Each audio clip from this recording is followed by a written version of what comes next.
It's time for our Oregon field trip down to Division Street where we have a street ninja. Yeah, did you guys know we have street ninjas here in Portland, Oregon? So let's have a look at this and let's compare this to dog culture.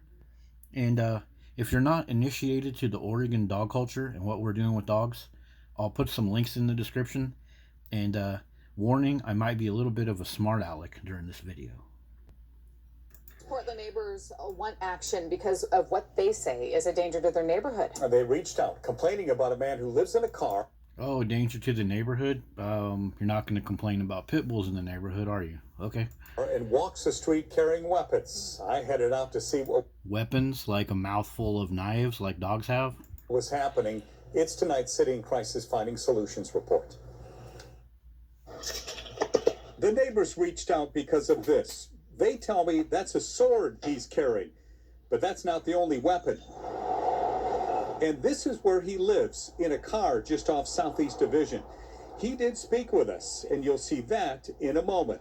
But first, the neighbors. They're worried enough that they didn't want their faces shown. This woman has lived here for 18 years. She's never seen anything quite like this.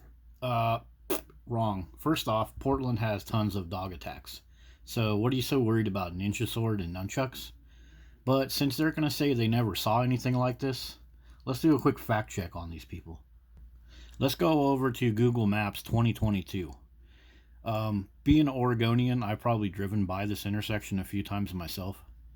But as you can see, we've got tons of homeless activity. A tent, a tarp, several shopping carts. This is right where they showed that car parked. So yeah, they've seen this before, and if they've walked their neighborhood, they've seen quite a lot worse. So a guy in a pretty good-looking car with current registration, that is, it's really over the top for those people to make such a big deal out of this. I have a disabled sister who lives here with me, and it's Oh, a disabled sister? Well, why don't you just get your sister a couple dogs then? And then give it a couple weeks and then your disabled sister will be injured by the dogs. They always pull this whole thing about disabled people, senior citizens. Yet those are the people that we keep giving more and more dogs, and more are getting attacked by dogs. concerning that he is up night and day, it seems like. Sometimes he screams in the night, yells.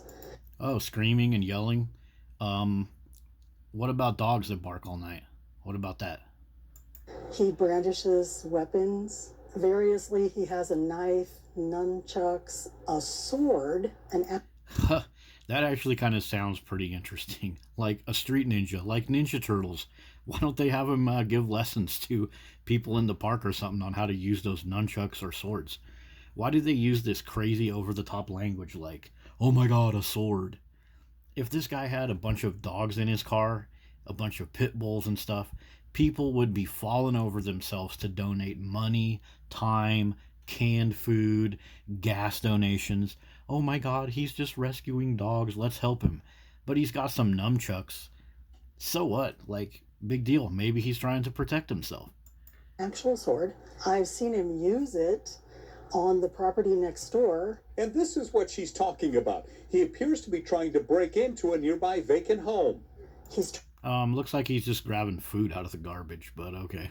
tried to get in the garage. I've seen him put the sword under the garage door, into the side of the garage door, retreat to his car, get a crowbar, and try to levy up that door, and he hasn't been able to. The guy has secured it, but he's damaged the property. Damage the property. Dog owners constantly have this Stockholm syndrome. They will have dogs on their property, ruining the floor, ruining the beds, ruining their own flesh and bone as well. And they will say, I still love my dog even though he done this. But some guy supposedly used a sword to supposedly get into a house, and they're going to make this property damage argument. Yet if it was dogs doing this, they would turn a blind eye and they would resort to their Stockholm syndrome. Well, let's go back to our 2-year-old Google map image. Now, this house doesn't seem to be in any kind of super great shape. Anyways, it looks like the windows are plastic. The yard is obviously in a shambles, neglected. The mailbox looks like it's taken a few hits from a car. So, I mean, whatever. It doesn't seem like that guy really did that much damage. And if he did, get it on video and take care of business. Neighbors say the man looks to be smoking drugs in his car during the day. They're constantly worried about what he might do next. Oh, he's smoking drugs. Oh no. He looks to be smoking drugs. I mean, what's the big deal? Why do they have to go out of their way to worry about this? And let me show you something else. Here is where these people live. This building right here is a cannabis shop. I'll put the link in the description about that. So this is where people go to buy weed to smoke. So if he's homeless, where's he going to go smoke the weed? He's just going to park right there and smoke it. So these Oregon people that are so worried about people smoking drugs, you kind of voted for this with where you live, and you kind of voted for this by putting all of these weed shops on every corner. Concerns are he's walking around with a 3-foot sword, high on meth, swinging it around, trying to break into a house that's not his. He's destroyed the front door. He's destroyed the garage door. Destroyed the garage door? Well, looks pretty intact. Destroyed the back door. He cut the security lights down, stole them.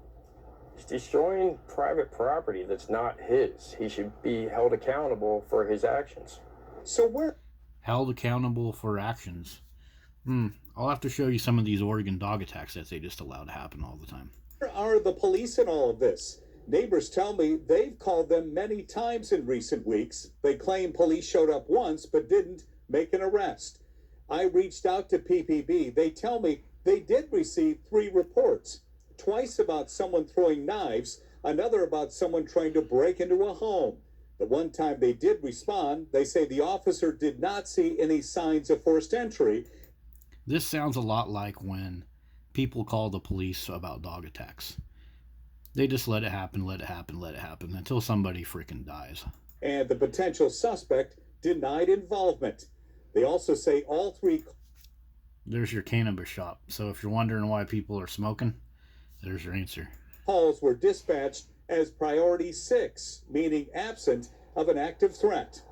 This neighbor says the situation is at crisis stage, particularly with all the elderly people living in the neighborhood. Oh, they're going to use the elderly leverage. Oh, okay. All right, let me show you guys something.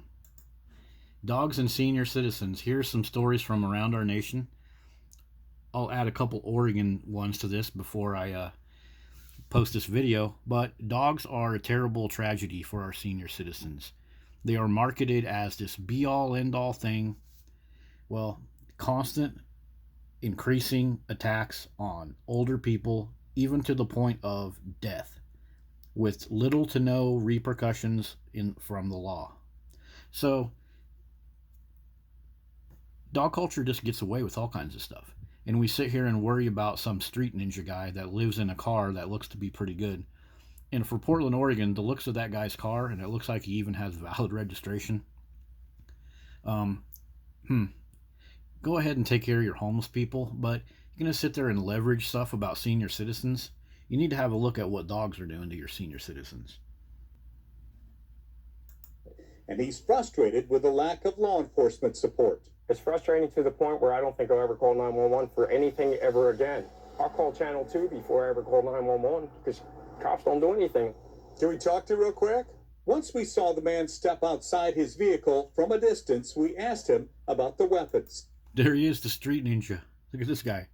They should be having this guy give lessons on how to use that. He's got a decent car. Why don't they spend some of the money that they blow on dogs? Get this guy doing some Uber Eats, right? Get him out there making some money. Why are they worried about all this stuff? If he's addicted to meth, well, get him in a rehab center.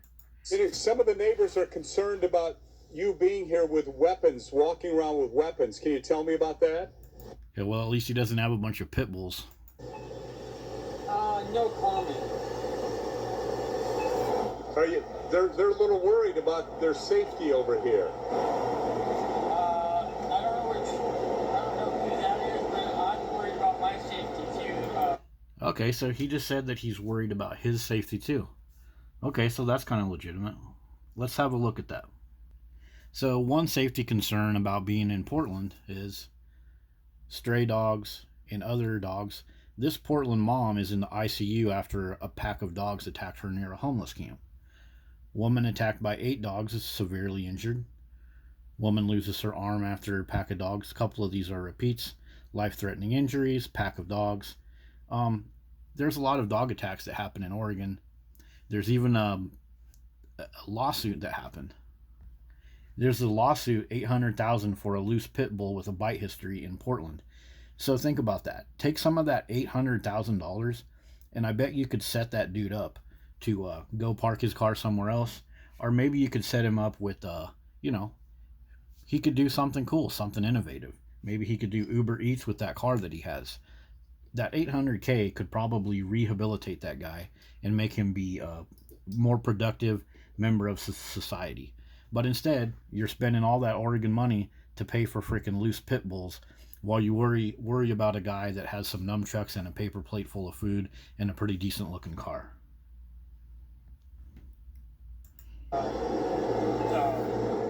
Well, they say you carry a sword and nunchucks with you and a knife as well. Is that true? I carry a knife with me, nunchucks, but it's really,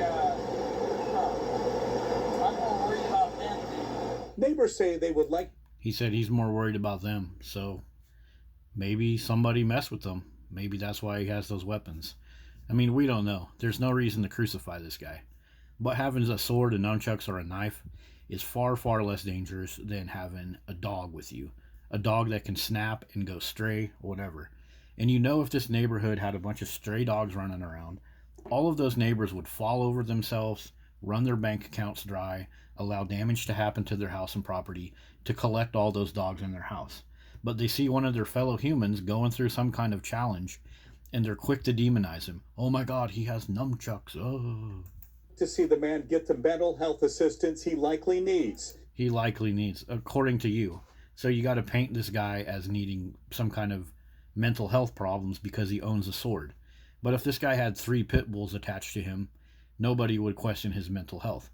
He might get mauled by one of his own pit bulls later, but still they wouldn't question his mental health. Until then, they hope he stays away so that they can stay where they are. I love this neighborhood, and Okay, so they're going to threaten to move out if they don't do something about this guy. Blah, blah, blah, blah, blah. So this has just been a look at the disparities of dog culture. The way that we throw a fit over some guy in a car that has nunchucks that maybe mess with somebody's house. I mean, sure, we should take care of these homeless people and help solve some of these problems. But meanwhile, Oregon is spending billions on bringing in problem dogs from other states. All of the water that these dogs use, all of the resources that these dogs use, all on the taxpayer dime. All of these are 501c3 shelter organizations. They bring in problem dogs from other states while we have dogs that go hungry, while we have homeless people that go without water and meals. And at the end of the day, all of this expenditure on dogs, when you worship dogs, all you find is neglect of humans. Where we find dog worship, we find human neglect. And that homeless guy is an example of human neglect. If you took half of these resources, like watch any of these videos, half of these resources that we spend on dogs and made these tax shelter organizations into helping homeless people recover, we could have so much more beauty in our communities. That guy has a ninja sword. Heck, we could hire him to, maybe he can trim some trees with that ninja sword or trim some hedges or something. There's all kinds of creative things that we could do to help that guy. But instead, we use all that creativity for all of these dogs that end up attacking and killing people and making Oregon pay lawsuits and also making Oregon taxpayers pay, because these are all tax shelter organizations. So that has been our little Oregon field trip to check out this street ninja guy. So if you want to find a street ninja, you just want to go right here. Thanks for watching, everybody. See you later.